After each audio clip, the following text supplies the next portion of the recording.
अब आपने कहा कि ये जो मकान बनाए जा रहे हैं अन्नपूर्णा मुहिम के तहत, तो भक्ति मार्ग में ये कहाँ तक सही है, और ये जो मकान बनाए जा रहे हैं इसके पीछे क्या इनका औचित्य है, क्या इनकी सोच है? देखिए कजोड़ जी, मैं स्पष्ट कर देता हूं, अगर सतगुरु रामपाल जी अगर इस प्रकार की किसी अन्नपूर्णा मुहिम के तहत लोगों के मकान भी बनवाना शुरू करेंगे तो सबसे पहले वो अपने गरीब और निर्धन भक्तों के बनवाएंगे, अपने गरीब और निर्धन भक्तों के बनवाएंगे। बिल्कुल कजोड़ जी, कॉमन सेंस की बात है। आपके घर पर दूध देने वाली गाय है, आपके पड़ोसी के घर पर भी है, आप बाजार से उनका आहार लेके आएंगे, बिनोले लेंगे, खल लेके आएंगे, काकड़े लेके आएंगे, जो पशु आहार होता है, तो आप सबसे पहले कौन सी गाय या भैंस को खिलाएंगे? अपनी को या पड़ोस वाली को? वो तो खुद की को खिलाना पड़ेगा, खुद ही को खिलाना पड़ेगा ना, दूध देने वाली को ही खिलाना पड़ेगा, और दूध देने वाली को खिलाना पड़ेगा, क्योंकि वो और अधिक दूध देगी। सही बात। इसी प्रकार सतगुरु रामपाल जी ने भी अपने सत्संगों में बताया कि यदि आपने विशेष आदर और सम्मान देना है, विशेष सेवा करनी है, तो भक्तों की करो, क्योंकि भगत दूध देने वाली गाय है, क्योंकि वो भक्ति पर लगे हुए हैं, उनके पास में भक्ति धन जमा हो रहा है। यदि आप उनकी सेवा करोगे, उनसे प्यार प्रेम से बोलोगे, तो आपको सेवा का फल मिलेगा। और जगत के पास तो खारा पानी है, खारा पानी, उस खारे पानी को यदि आप अपने मटके में डालोगे, आपका पानी भी खारा हो जाएगा। तो इस प्रकार की किसी मुहिम के तहत यदि सतगुरु रामपाल जी मकान भी बनवाएंगे, राशन भी डलवाएंगे, तो सबसे पहले अपने उन भक्तों के मकान बनवाएंगे जो बेचारे आज भी टूटी फूटी झोपड़ियों में रह रहे हैं। सतगुरु रामपाल जी की 50% संगत, या मैं कहूं इससे ज्यादा, टूटी फूटी झोपड़ियों में रहती है। आप छत्तीसगढ़ में जाके देखिए, झारखंड में जाके देखिए, मध्य प्रदेश में जाकर देखिए, बंगाल में जाकर देखिए, गरीबी रेखा से भी नीचे जीवन यापन कर रहे हैं संत रामपाल जी के 50% भगत। बहुत सारे भगत बेचारे पोस्ट वायरल करते हैं बरसात के समय में, उनकी झोपड़ी से पानी टपक रहा है, जहां उन्होंने अपने गुरु का दरबार लगा रखा, वहां पर पानी टपक रहा है। वो समर्थ नहीं है अपना मकान बनाने में, तो उन भक्तों के मकान क्यों नहीं बनाए जा रहे?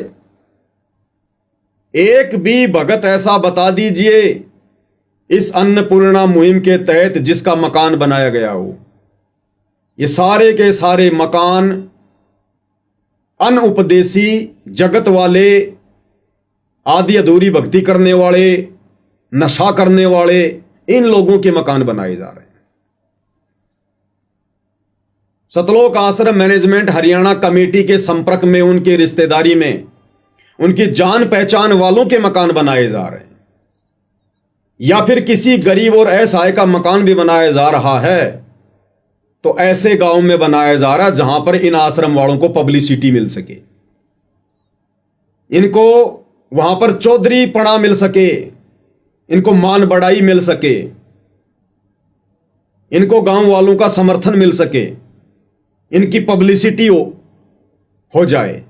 ये ऐसे लोगों के मकान बना रहे हैं। अन्यथा मैं आपको एक वाकया बताता हूं, क्योंकि साध संगति के कार्यक्रमों में बिना सबूतों के, बिना प्रमाणों के कोई बात नहीं होती है। हरियाणा के हिसार जिले के चूली गांव की घटना है। चूली खुर्द, हिसार में पड़ता है गांव, चूली खुर्द। सतगुरुदेव जी के एक बहुत ही पुराने भगत हैं साधु दास जी। साधु दास जी ने भी सतगुरु से धनाना आश्रम में जाकर और फोन पर बात की,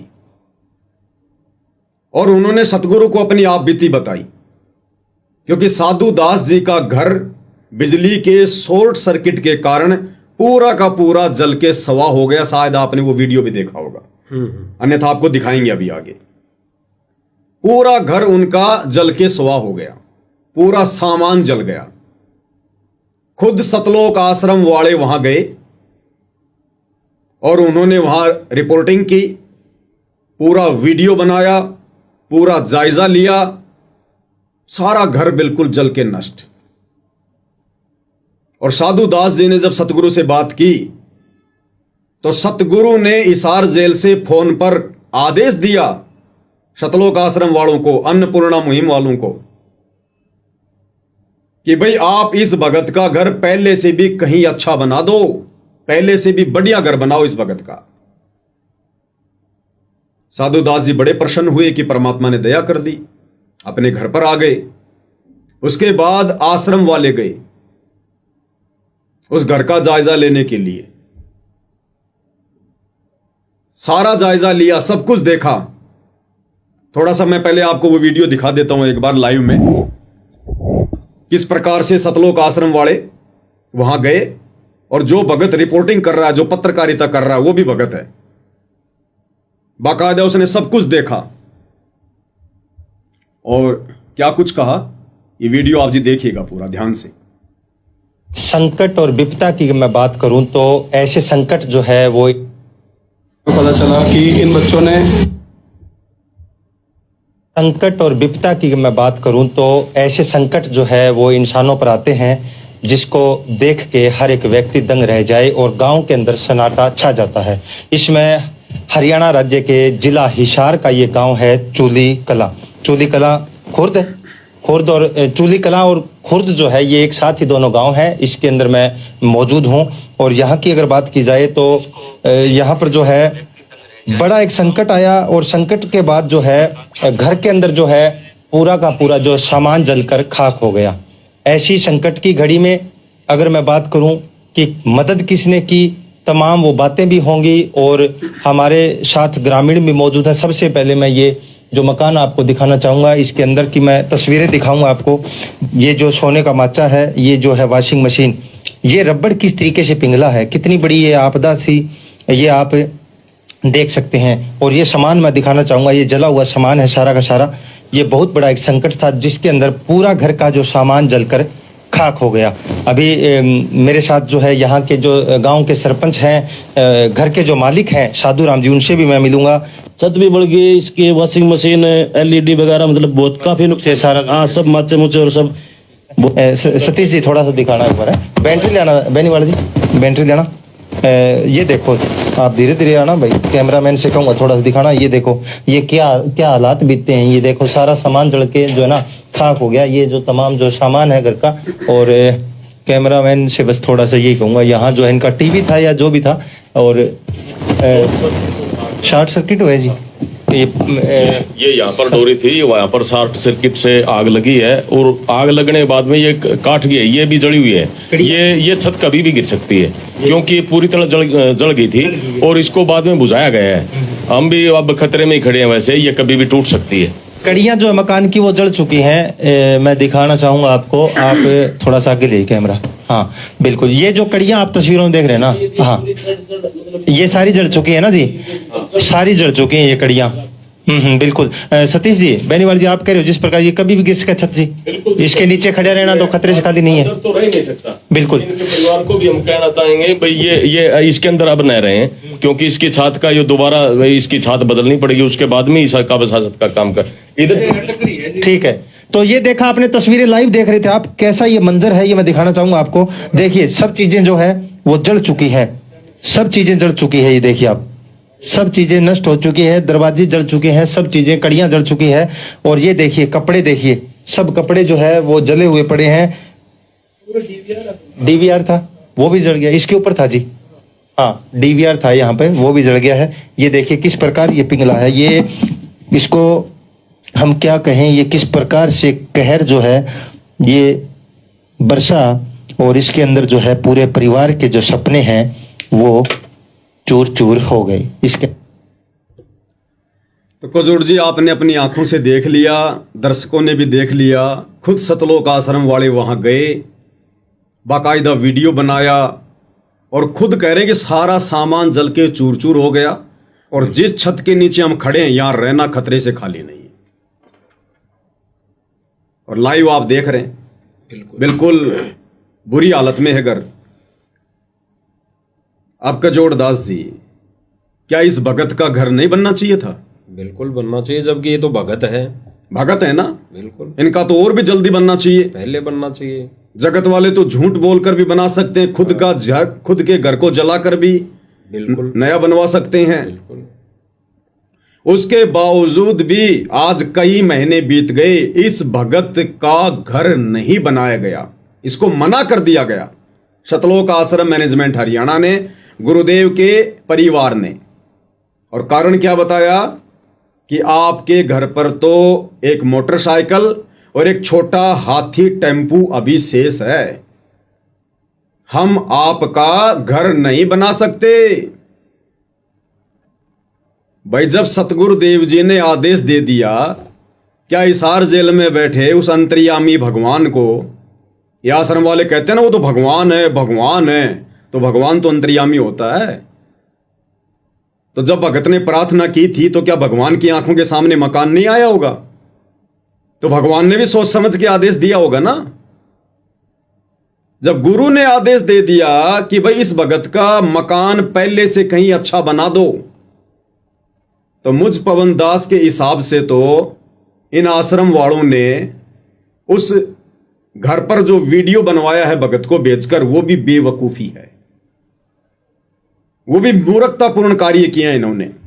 जब सतगुरु ने आदेश दे दिया कि पहले से अच्छा घर बना दो, तो इन्होंने वीडियो बनवाने की भी जरूरत नहीं थी, तुरंत कार्य उसी दिन से शुरू कर देना चाहिए था। जैसे आम जगत वाले लोगों का 15 दिन में तो मकान बना के तैयार कर देते हैं डबल स्टोरी का, लेकिन इस भगत का मकान अभी तक नहीं बनाया गया और रिजेक्ट कर दिया गया कि भैया आपके पास में तो एक मोटरसाइकिल और एक छोटा हाथी टेम्पू अभी शेष है। वो परिवार उस टेम्पू में सोएगा क्या? अरे अगर टेम्पू शेष है तो क्या उसको भी जला दिया जाए, तब तुम्हारे दिल को शांति मिलेगी? उस जले हुए टेम्पू को देखकर फिर मकान बनाओगे क्या? या वो परिवार उस टेम्पो में सोएगा क्या? वो गाय भैंस अपने टेम्पो में बांधेगा क्या? इन लोगों ने जानबूझकर सतगुरु के आदेश की धज्जियां उड़ाई, अवहेलना की, क्योंकि दुनिया की नजरों में दुनिया को दिखाने के लिए ये आश्रम वाले संत रामपाल जी को भगवान भगवान परमात्मा परमात्मा कहते, मानते नहीं है। और उस भगत का मकान अभी तक नहीं बनाया गया, क्योंकि अगर भगत का मकान वो बनवा देते तो इन लोगों को चौधर नहीं मिलती, इन आश्रम वालों को पब्लिसिटी नहीं मिलती, मजा नहीं आता फिर उस भगत के घर का उद्घाटन करने में, किसी गांव के सरपंच विधायक को बुलाकर उसके हाथों में उस घर की चाबी देने में मजा नहीं आता। लोग ये कहते रहे कौन सी बड़ी बात हो गई, ये तो बाबा रामपाल का भगत था, बाबा रामपाल ने बनवा दिया, इसमें क्या बड़ी बात थी? इनको पब्लिसिटी नहीं मिलनी थी, वहां पर जो मान बढ़ाई की इनको भूख है वो नहीं मिलनी थी इनको। तो जानबूझकर इन्होंने अपने गुरु के आदेशों की अवहेलना की, जबकि गुरु ने आदेश दे दिया उस भगत को, उसके बावजूद भी इन लोगों ने अभी तक उस भगत का मकान नहीं बनवाया। ये टोटल मामला चौधरीपणे का है, दिखावे का है, पब्लिसिटी का है, टोटल काल प्रेरणा है। अब मैं आपको दिखाता हूं, दिल्ली में इन्होंने एक मकान बनाया, जबकि वो मकान जला भी नहीं था, आराम से वो परिवार उस मकान में रह रहा था,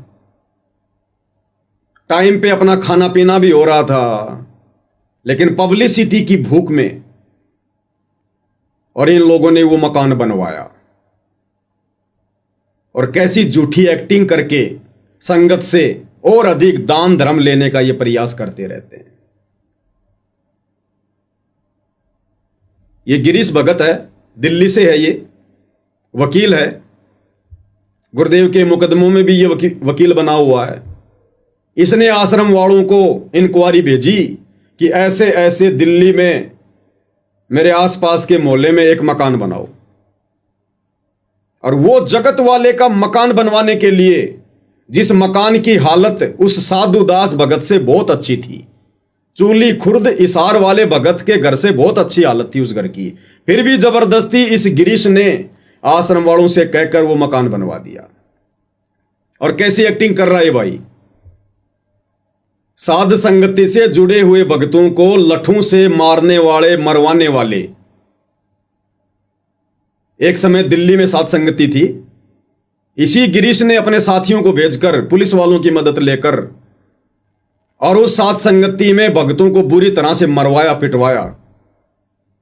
और आज ये मगरमच्छ के आंसू निकालकर संगत से हमदर्दी प्राप्त कर रहा है। और क्या कह रहा है, इनके वचन सुनिए। परमात्मा कहते हैं, साधु शब्दा परखिए, दुख पड़े घरनार, सूरवीर जद जानिए जब रण बाजे तलवार। और वाणी ही से पहचानिए कुटिल नीत की घात, अंदर की उस गंदगी की फिर निकले मुंह से बात। किस प्रकार का स्टेटमेंट दे रहा है कि जब मैंने इस गरीब परिवार को देखा, मैंने इनसे बातें की, इनकी हालात को देखा, इन्होंने 1 महीने से भोजन नहीं किया, 1 महीने से इन बच्चों ने रोटी नहीं खाई, खाना नहीं खाया। मैंने तुरंत सतगुरुदेव जी को फोन लगाया, प्रार्थना लगाई कि हे गुरुदेव, 1 महीने से इन बच्चों ने भोजन नहीं किया। मतलब गुरुदेव अंधे हैं, गुरुदेव को दिखाई नहीं देता कि दुनिया में कौन भोजन कर रहा है, कौन नहीं कर रहा है। गुरुदेव अंतर्यामी नहीं है, इनको दिखा तो इन्होंने गुरुदेव को दिखाया कि देखो गुरुजी, आप तो आंखें बंद करके बैठे हुए हो, दुनिया में कितनी आपत्ति आ रही है, दुनिया कितनी दुखी है। 1 महीने से इन बच्चों ने भोजन नहीं किया। आप इसकी एक्टिंग देखिए एक बार, ये मगरमच्छ के आंसू देखिए आप एक बार, जिन आंसुओं के पीछे ये नादान संगत बेचारी पागल होकर इनको ज्योति पाठ और दान का पैसा देकर अपने कर्म फोड़ रही है। ध्यान से सुनिए। क्या कहना चाहेंगे, अभी इनका बाथरूम भी ऊपर है, इन बच्चियों को आने जाने में दिक्कत होती है। देखिए, कह रहा कि गिरीश जी आप क्या कहेंगे, इन बच्चियों का बाथरूम ऊपर है, इनको आने जाने में दिक्कत होती है। भगत का तो मकान जल गया, उसमें दिक्कत नहीं। और वो दिल्ली वाला परिवार जिसके घर के ऊपर उनका बाथरूम, कह रहा इनको ऊपर जाकर बाथरूम करने में भी दिक्कत हो रही है, बाथरूम भी नीचे बनवा दो। गजोड़ जी एक्टिंग ध्यान से सुनिएगा। ये तो अच्छा हुआ ये लोग बंबई की तरफ नहीं गए, नहीं तो सलमान खान को और इन सबको तो इस्तीफा ले लेना पड़ जाता। सुनिएगा।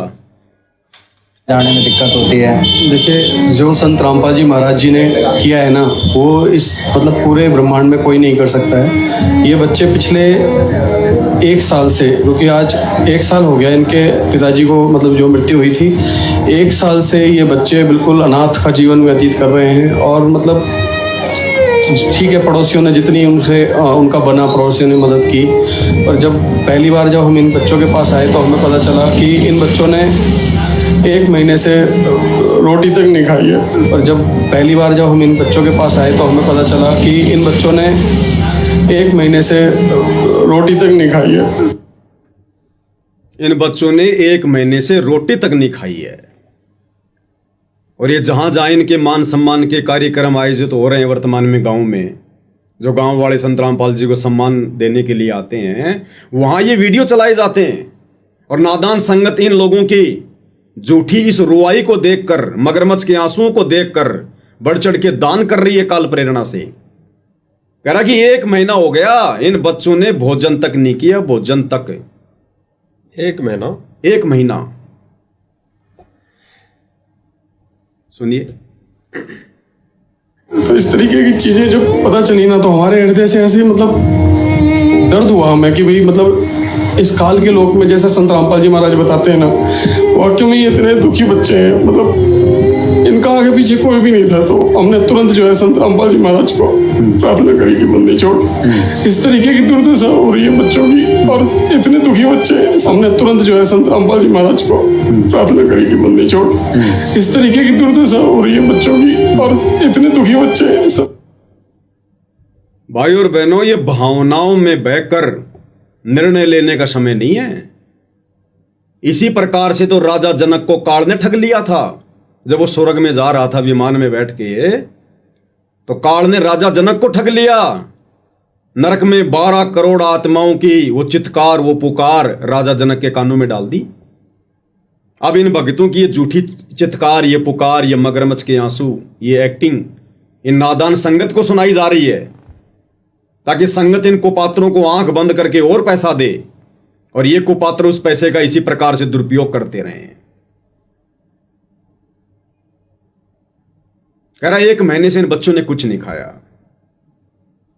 कजोड़दार जी वो तो चलो बच्चे थे जिन्होंने 1 महीने से कुछ नहीं खाया इन लोगों के अनुसार। ये भाई गिरीश शर्मा, संत रामपाल जी का भगत, दिल्ली में वकील, 1 महीने तक बिना कुछ खाए पिए ये मुझे जिंदा रह के दिखा दे। सही बात। अगर उन्होंने 1 महीने तक कुछ नहीं खाया तो बच्चे तो सप्ताह भर भी भूख सहन नहीं कर सकते। इतनी बढ़ चढ़ के एक्टिंग क्यों की जा रही है? बॉम्बे में जाना है क्या? एक्टर बनना है क्या? कोई ड्रामा कंपनी में ज्वाइन करना है क्या?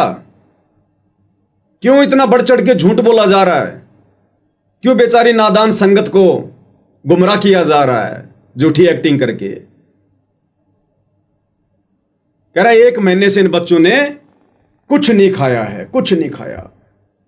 संत रामपाल जी महाराज ने तुरंत जो है ना आदेश करा कि बेटा जो भी उन बच्चों को चाहिए, और उन बच्चों को मैंने गोद ले लिया, वो मेरे बच्चे हैं, वो अनाथ नहीं है। तो संत रामपाल जी महाराज ने आदेश करा कि इनको जो भी चाहिए, जो इनकी सुविधा है वो आप इन्हें दो, खाद्य सामग्री दो, स्कूल में अच्छे स्कूल में।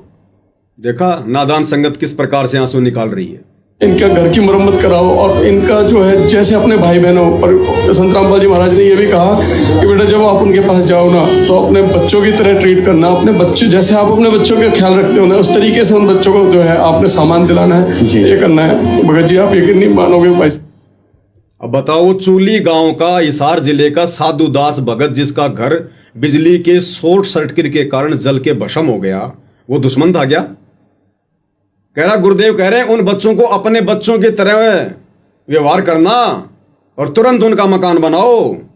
वो साधु दास कोई दुश्मन था क्या संत रामपाल जी का? अब ये बच्चे क्या कह रहे हैं? भाई ने तो अपनी एक्टिंग कर दी। अब ये बच्चे क्या कह रहे हैं? खुद सतलोक आश्रम वाले माइक हाथ में लेकर कह रहे हैं कि बच्चों को समय पे भोजन भी नहीं मिलता, ये भी नहीं मिलता। और कह रहा जिस दिन इनको रोटी सब्जी नहीं मिलती उस दिन ये दूध और ब्रेड खाते हैं। जिस दिन इन बच्चों को सब्जी रोटी नहीं मिलती है, कह रहा ये बच्चे खुद कह रहे हैं कि उस दिन हम तो दूध और ब्रेड खाते हैं। कजोड़दास जी मुझे ये बताइए, रोटी सब्जी ज्यादा महंगी है या दूध और ब्रेड ज्यादा महंगा है? बताइए। तो दूध ही महंगा है, ब्रेड महंगी है। आटे से महंगी ब्रेड और सब्जी से महंगा दूध। बिल्कुल। और बच्चे कह रहे हैं जिस दिन हमें रोटी नहीं मिलती हम तो दूध और ब्रेड खाते हैं। किसने कह दिया? हम 1 महीने से कुछ खाए नहीं। वो भगत होकर झूठ बोल रहा है, ये बच्चे होकर, जगत वाले होकर बिल्कुल सत्य बोल रहे हैं। सत्य बोल रहे हैं। क्या कह रहे हैं? खुद आश्रम वाले, सा न्यूज चैनल वाले रिपोर्टिंग कर रहे हैं और कह रहे हैं कि जिस दिन इनको सब्जी रोटी नहीं मिलती, भोजन नहीं मिलता, उस दिन ये बच्चे दूध और ब्रेड खाकर काम चलाते हैं। सुनिएगा इनकी वो आवाज़।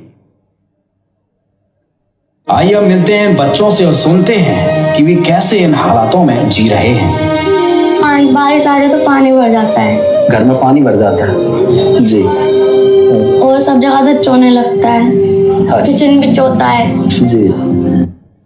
कजोड़दास जी, दिल्ली में लाखों की संख्या में ऐसी झुग्गी झोपड़ियां होंगी बारिश के समय में जो पानी टपकता है। बिल्कुल। उन लाखों में से 50,000 के तो माँ बाप भी नहीं होंगे। बेचारे यहां वहां से कचरा चुन के, भीख वाक मांग के अपना काम चलाते हैं। इनको पूरी दिल्ली में एक ही गरीब परिवार दिखाई दिया क्या? अरे लाखों की संख्या में तो दिल्ली की सरकार ने चिन्हित कर रखे हैं। अगर इनको नहीं मिल रहे हैं तो दिल्ली की सरकार से जाके बायोडाटा ले लो, अगर तुम्हें इतनी ज्यादा हमदर्दी हो रही है तो। अगर इस अन्नपूर्णा मुहिम के तहत हर व्यक्ति का घर बनाना है गरीब का, तो दिल्ली की सरकार से बायोडाटा ले लो, तुरंत देगी। पूरी दिल्ली में इनको एक ही घर दिखाई दिया अभी तक। मैं तो इन भाइयों को कहता हूं कभी सुबह सुबह फ्रेश होने के लिए अपने घर से बाहर निकलकर दिल्ली की रेलवे लाइन पर जाइए और आपको कई किलोमीटर तक आपको ऐसे ऐसे घर और मकान और लोग दिखाई देंगे जिनकी हालात इन बच्चों से भी गई गुजरी है। कईयों के पास तो घर ही नहीं है, घास फूस डाल के झोपड़ी बना के रह रहे हैं। तो बनाओ ना मकान। रोटी कपड़ा शिक्षा और मकान हर किसी को देगा कबीर भगवान। क्यों नहीं दे रहा कबीर भगवान?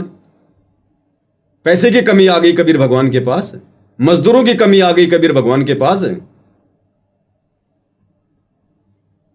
ये केवल एक दिखावा है, एक ढोंग है, एक ड्रामा है, कुछ अपनी मान बढ़ाई के लिए, अपनी चौधर के लिए।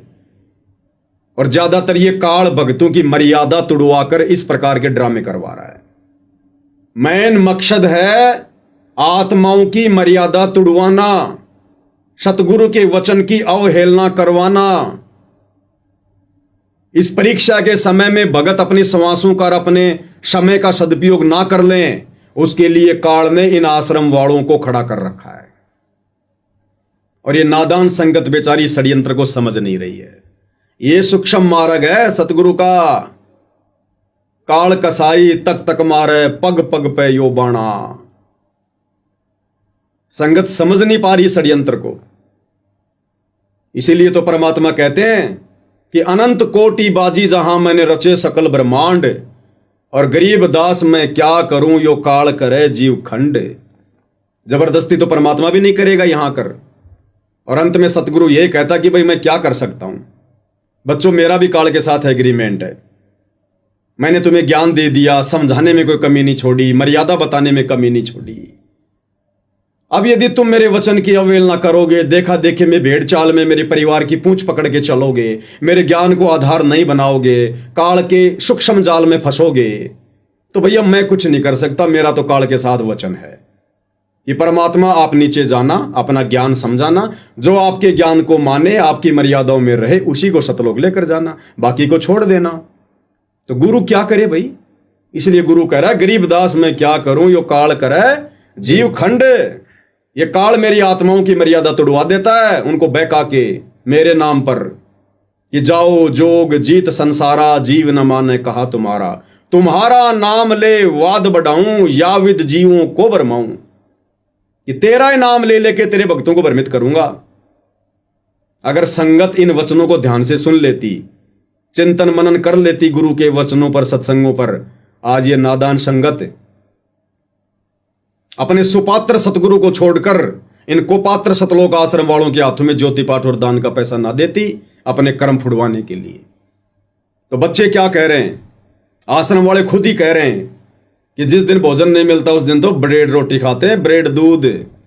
जी और जैसे ऊपर लैट्रिन तो टूटी हुई है। लैट्रिन भी टूटी है, हाँ जी देखा बेटा। तो बस। और बेटा खाने पीने का कैसे चलता है? जब खाने पीने का होता है तो हम खा लेते, नहीं होता है तो ले आते हैं। अगर कुछ मिल जाता है, कोई दे जा तो खा लेते हैं, ना तो दूध ब्रेड खा के अपना काम चला लेते हैं। बेटा आपको क्या तकलीफ है? कहते कुछ खाने को मिल जाता तो ठीक है, नहीं तो दूध और ब्रेड खा के अपना काम चला लेते हैं। मतलब बच्चों ने ये नहीं कहा कि हम भूखे मर रहे हैं, 1 महीना हो गया हम भूख से मर रहे हैं। उन बच्चों ने नहीं कहा कि तुम हमारा मकान बनाओ, हमारे घर में राशन डालो। नहीं, काल बहुत चतुर है। जब कल को ये बातें ऊपर होंगी धर्मराज के दरबार में तो काल कह देगा जी मैंने कौन से दिन कहा था कि जी जो आपकी शरण में नहीं है, जो मेरे अंडर में है, आप उनका मकान बनाओ। मेरा और आपका तो एग्रीमेंट था कि जो भक्ति करेगा वो आपका, उसके लिए आप जो मर्जी करो, और जो भक्ति नहीं करेगा वो मुझ काल का। आप दखलंदाजी मत करना बीच में। फिर आपने क्यों जबरदस्ती मकान बनवाए? क्यों जबरदस्ती आपने उनके घर में राशन डलवाया? जैसे उनके कर्म थे वो भोग रहे थे। अगर आपने राशन डलवाना था, आपने मकान बनवाना था, पहले आप उनको अपने शरण में लेते, पहले आप उनको अपना बनाते। ये काल इस प्रकार से कर्मों में फेरबदल करवा के, हेरा फेरी करवा के, वर्तमान में इन आश्रम वालों के माध्यम से नादान संगत की मर्यादाएं तुड़वा रहा है। ये सारा का सारा मामला चौधर का है, मान बढ़ाई का है। इन सतलोक आश्रम वालों की बुद्धि पूरी तरह से भ्रष्ट है, काल प्रेरित है। इस नादान संगत को समझ में नहीं आ रही है ये बात है, और जिस समय नादान संगत को समझ में आएगी उस समय ये संगत वापस भक्ति मार्ग पर नहीं आ सकती, सतगुरु की पहुंच से बहुत दूर निकल चुकी होगी।